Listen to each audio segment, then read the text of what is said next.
कालापीपल में अप्रैल की गर्मी अपने चरम पर है, लेकिन जनाब सियासत का पारा तो उससे भी 2 कदम आगे निकल गया।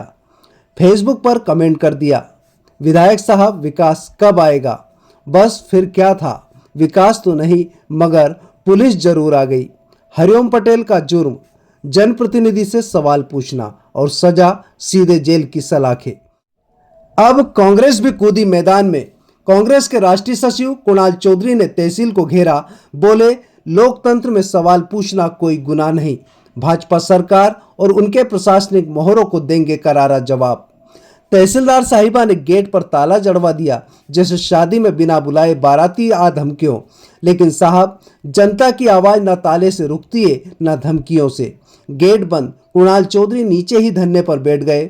विधायक और प्रशासन के खिलाफ जमकर लगे नारे और प्रशासन पर खुलकर फूटा गुस्सा। अब देखना यह है कालापीपल की यह सियासी लू और किस किस को झुलसाती है। मतलब एक पोस्ट बनाओगे और अभी तक तो गान पुलिस कर रही थी कि पुलिस फोन लगाती थी, इसकी पोस्ट हटा दो, उसकी पोस्ट हटा दो। पुलिस का काम यह है कि कानून व्यवस्था सुधारने का है। इतने बदनाम मत हो जाना कि ये थाने जाने से डरे लोग। वो तो बीजेपी में लाने का काम कर रही है। और क्या कार्यकर्ता को डरा दो कि कांग्रेस बीजेपी में चले जाए? सुनो, डर के कोई नहीं रहा है। पिछले गृह मंत्री जी का पता कर लेना, खूब डराया उनने। हाँ, ये डरने का कोई काम नहीं है किसी का। मांगे आप इस देश के अंदर नागरिकों को मौलिक अधिकार है कि कोई भी व्यक्ति पे सवाल उठाए। जब जनता अपने गण को चुनती है और जनतंत्र के अंदर, लोकतंत्र के अंदर अपने गण को चुना जाता है और उससे उम्मीद होती है कहीं ना कहीं वो काम करे। सोशल मीडिया प्लेटफॉर्म पे एक ग्रामीण व्यक्ति अगर सवाल उठाता है कि मेरे गांव में क्या हुआ, पहले उससे विधायक जी द्वारा धमकाया जाता है और सीधे सीधे धमकी दी जाती है कि मैं बताता हूँ, ये करता हूँ, वो बात है। फिर जो आवेदन गया, एक फर्जी आवेदन दिलाया जाता, उस फर्जी आवेदन पे पुलिस प्रशासन जो तानाशाही की गुलामी के अंदर लगे हुए, वो गुलाम के रूप में 151 धारा जो आजकल बदल चुकी है उसके अंदर, बीएनएस के अंदर, तो उस धारा को इम्प्लीमेंट करते हैं जिस धारा के अंदर कम से कम दोनों लोगों को प्रस्तुत होना चाहिए और ऐसी कोई लड़ाई हुई हो जिसके अंतर्गत शांति भंग होने का काम। ऐसी कोई धारा नहीं है। 7 साल तक का सुप्रीम कोर्ट का निर्देश है कि थाने से जमानती धारा होना चाहिए और जिस तरह की धारा के अंदर एक ग्रामीण व्यक्ति को जेल के अंदर बंद करा जाता है, क्या लोकतंत्र के अंदर सवाल उठाना गुनाह हो गया?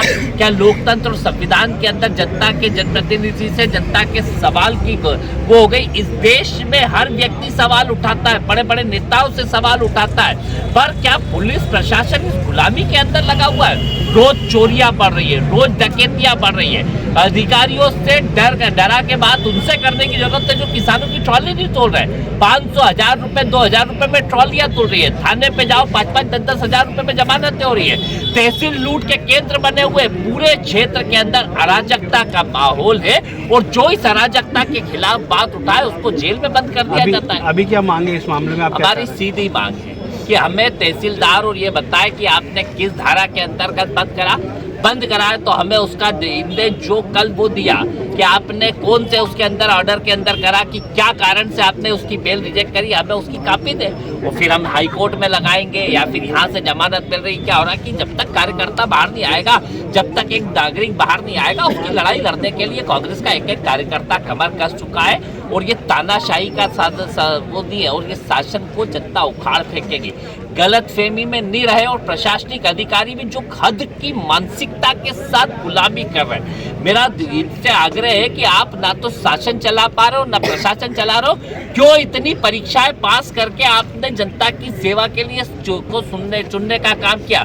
लूट और डकैती एक बड़ा गठजोड़ बना हुआ है जो माफिया तंत्र इस विधानसभा और प्रदेश के अंदर चल रहा है। वो अधिकारी जो रिश्तेदारों को लगा के उनके ऊपर इधर उधर के केसेस कराने में लगे हुए, जनता को डराने में लगे, एक माफिया तंत्र, भ्रष्ट अधिकारी और भ्रष्ट राजनेताओं की एक बड़ी गठजोड़ है जो सिर्फ भ्रष्टाचार करते हैं, डराते हैं, धमकाते हैं और लोगों के खिलाफ गलत कार्रवाई करने का काम करते हैं। फर्जी मुकदमे जिन्हें करें, इनके खिलाफ भी हम कोर्ट के अंदर भी जाएंगे, हाई कोर्ट के अंदर भी जाएंगे। इस लड़ाई को आगे तक लड़ेंगे कि क्या इस संवैधानिक अधिकारों में क्यों रोका गया, जो जिनको अधिकार था कि तहसील को कि जब 151 सुनना चाहिए था तो दबाव में आके क्यों जेल भेजा गया, और दबाव में जेल भेजा तो आज भी क्यों जमानत नहीं दे रहे, और क्यों वो नहीं दे रहे जिसकी हम लोग बात कर रहे हैं। क्या लोकतंत्र और संविधान में जो सवाल कल विधायक जी ने उठाया था कि बताता हूँ क्या आज़ाद है कि नहीं, मतलब इसका मतलब ये आज देश को वापस गुलाम करना चाहते हैं। पर याद रखें ये देश संविधान से चला है, संविधान से चलेगा, क्योंकि बाबा साहब अम्बेडकर महात्मा गांधी से जितनी नफरत करते हैं वो नफरत इनके शासन को चलाने में भी दिखती है।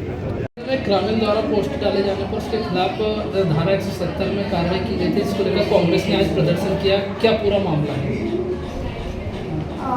थाना प्रभारी अवंतीपुर बड़ौदिया से एक इस्तगासा प्राप्त हुआ था, जिस पर जो है कानून व्यवस्था बनाए रखने के लिए कार्रवाई की गई, और उसमें आज दिनांक 23 को पेशी है, जिस पर नियमानुसार कार्रवाई की जाएगी। इससे नाराज होकर कांग्रेस वाले लोगों ने आज धरना प्रदर्शन किया तहसील कार्यालय में। उनको भी समझाइश दी गई कि धरना प्रदर्शन से इसका निराकरण नहीं होगा, विधिवत कानूनी कार्रवाई की जाएगी। मैडम, कांग्रेस ने राजनीतिक दबाव का आरोप लगाया प्रशासन पर। कोई राजनीतिक दबाव नहीं, शांति व्यवस्था बनाए रखने के लिए समय समय पर जो कार्रवाई की जाती है वो की जाती है। मैडम, दोनों पक्ष थाने से जो मेरे पास इस्तगासा आया है उस पर कार्रवाई की गई है, ये थाना प्रभारी बता पाएंगे। ठीक है।